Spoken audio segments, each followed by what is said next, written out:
Hi, everyone. Welcome to week four, week four of English 2332. I know everyone's worried about their first response paper, and that's great. They're coming up here pretty quick.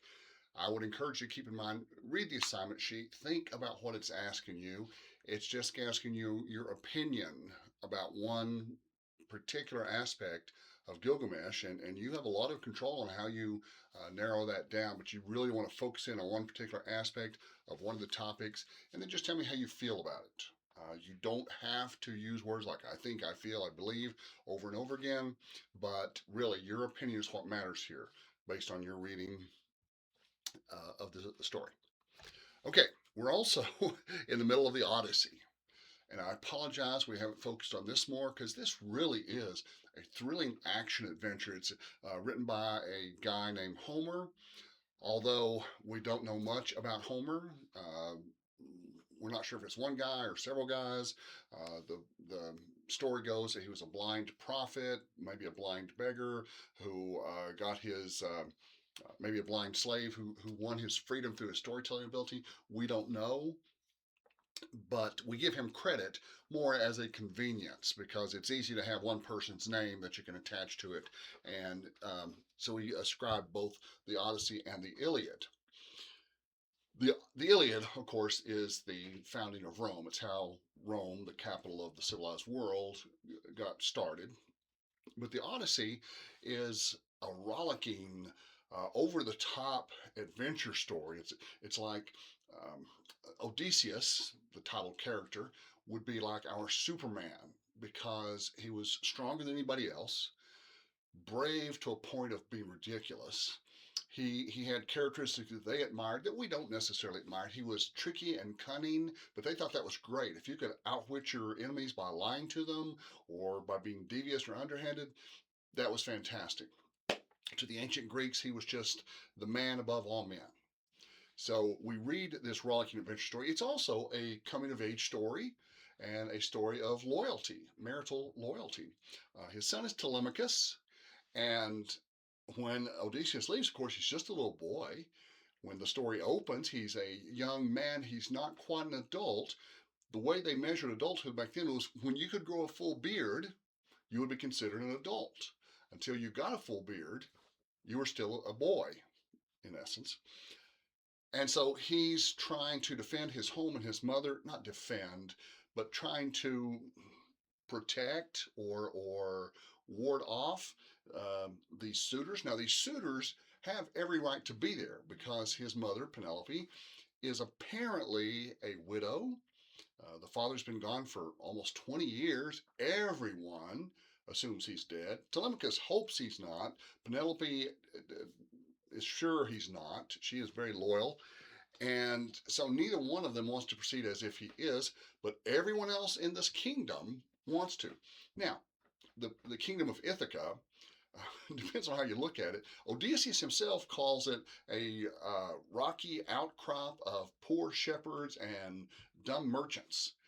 He doesn't think very much of it, but apparently it's a pretty wealthy kingdom because all these suitors want to marry Penelope to become the king. So they're there at his castle, which is obviously pretty good size if he can put up with all these young men, and they're just kind of staying there. And they're eating all his cattle and drinking all his wine. They are also seducing his servants. Now, the sexual part, yeah, but they are winning their loyalty. They are seducing their loyalty away from their master, whom they haven't seen in 20 years. But that's a really, really bad thing. They are being bad guests. In those days, the sacred rule of hospitality, Xena, was very important because their culture didn't have hospitals, they didn't have local law enforcement. They had an army, but nobody to enforce laws locally. They didn't have hotels. But if you want to maintain trade between regions, which is very important, not only for the exchange of good, but the exchange of ideas and news, if you want to do that, then you got to find some way to protect the travelers, or at least make it as convenient or safe as possible for the travelers. And so the Greek culture came up with this idea of Xena, the sacred code of hospitality, meaning anyone who showed up at your house should be given protection as well as entertainment and food and taken care of. But these suitors are way, way over that. You only have to read the first 8 books. Now, I know they're called books, but really they're chapters. Read the first 8 books and then the last 6? Yeah, the last 5 chapters, 19 through 24. And I apologize for skipping the middle 10. But again, this is a survey course, and we only have enough time to just kind of hit the highlights. Um, if you take another course that allows you to delve deeper into the meat of the literature, I think you'll enjoy that a lot more. But this is just a summary course, so we kind of hit the main points and move on. But yeah, the Odyssey is a great adventure, rollicking things with Odysseus, this man above men who is held captive by Circe for 7 years, and then offered immortality and endless pleasure, and he kind of gets tired of that, so he wants to sail back home. He has all these adventures with the Cyclops and stuff. He's got this beautiful wife waiting for him home. But you want to look for the main ideas. You want to look for the themes. How does Telemachus grow up? You also want to look for themes like guises and disguises. We see both the goddess.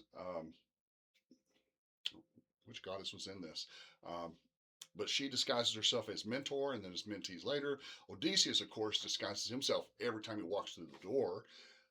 You might think about why he disguised himself as a beggar. There's a good reason for disguising yourself as a beggar.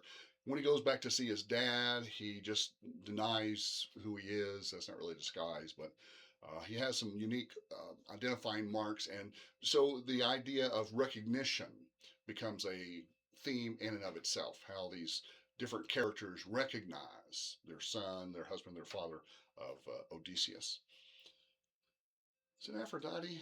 Was that the character? Anyway, as you're reading the poem, and it is a nice book length poem, try to get into it a little bit.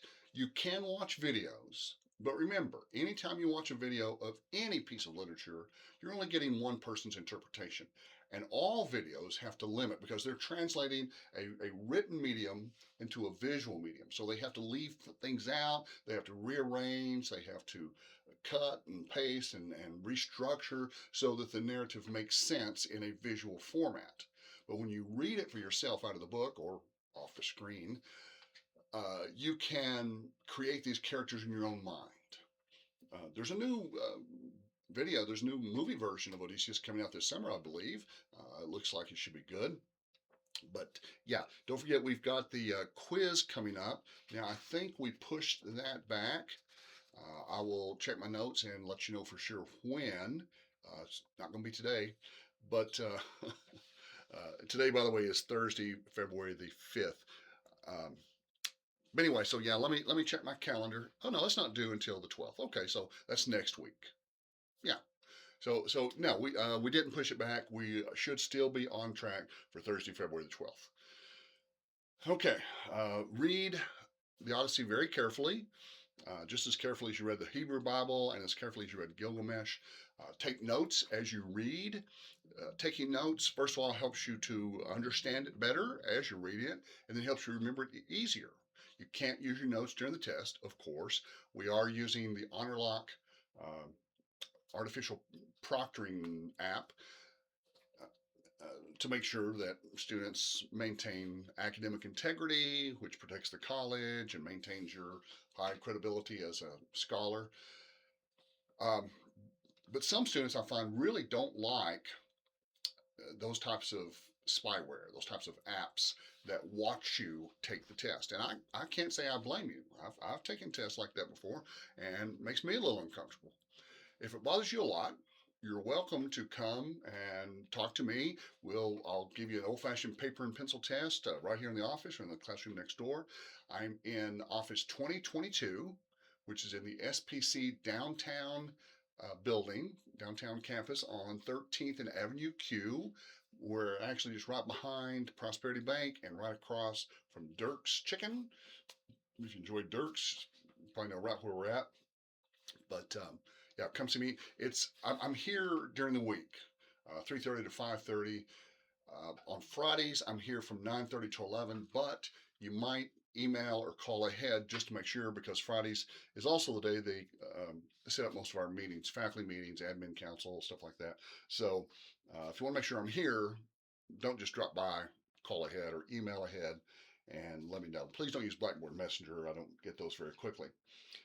Then after we take that quiz, that we take the first on class, after we take the first quiz, then we start Sappho and Sophocles, Oedipus the King. I know you're going to like that one. Now, Oedipus the King is a play, but it's a really short play. It's only got one act, and there's only a couple of characters, and it really generates some really vivid and heated discussion in the classroom because it deals with very controversial topics which don't seem controversial, but when we sit down and discuss them, kind of go over them, you're thinking, wow, why do I believe that? Why is that a commonly accepted belief in our culture? So enjoy reading Oedipus the King. I do encourage you to learn the characters before you read it and get kind of a summary of the plot so you know what's going on there. And then we get into a little more philosophy with Plato and the Parable of the Cave, a little Francis Petrarch. We're moving on into the Middle Ages, and then Beowulf, and then spring break. All right. When you have questions, not if, but when you have questions, please drop me an email, jfly@southplains.college.edu, and I look forward to hearing from you.